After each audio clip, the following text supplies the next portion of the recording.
E presentare la domanda in modo che si possa sapere poi che cosa serve per integrare questo titolo di studio. Domanda interessantissima, ci arriva da Sara Colucci, una ragazza neolaureata in giurisprudenza all'Università Federico II di Napoli. Ci scrive dall'Italia, ricordiamo che il RAI Internazionale è visibile anche sul canale satellitare 804 in tutta l'Europa. Mi chiedevo se fosse possibile lavorare avendo una buona conoscenza dell'inglese come notaio all'estero.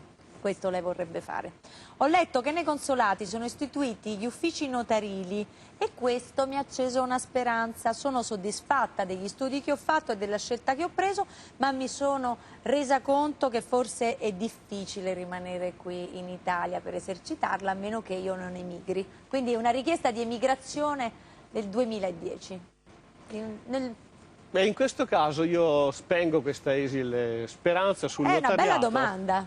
Perché, le spiego subito, il notaio non è una libera professione come le altre, è una professione che svolge una funzione pubblica, ha anche un ruolo pubblico. Quindi non c'è nell'ambito del notariato, che tra l'altro la professione del notaio non è uguale in tutti i paesi, cioè c'è una tradizione latina del notariato, ma in altri sistemi giuridici la professione del notaio o non c'è o è molto diversa rispetto a quella che lei sappia sono in istituiti presso i consolati questi uffici notarili? Questo è vero, io però per dare una risposta puntuale mi sono rivolto giustamente ai rappresentanti del notariato, che hanno un sito ben fatto, che è www.notariato.it.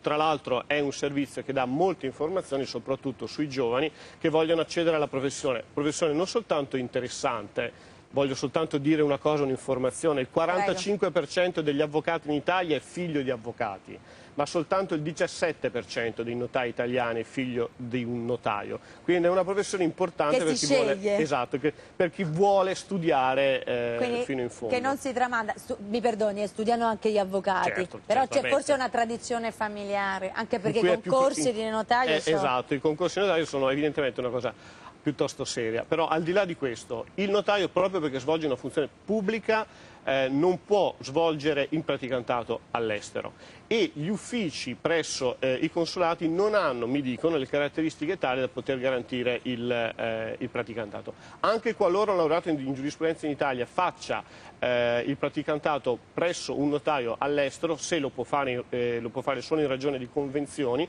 e non è detto che poi questo gli permetta di esercitare la professione in Italia. Per cui il notaio sì, ma in Italia.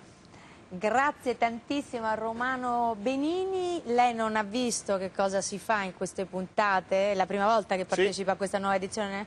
A questo punto io vado a fare una bella telefonata. Perfetto. Anche perché mi piace tanto collegarmi con gli italiani nel mondo e raggiungo a suon di musica. Faccio anche una piroetta. Oggi vado tipo Alice nel Paese delle Meraviglie con questo vestito. Stavo cadendo e mi gira anche un po' la testa, scusatemi.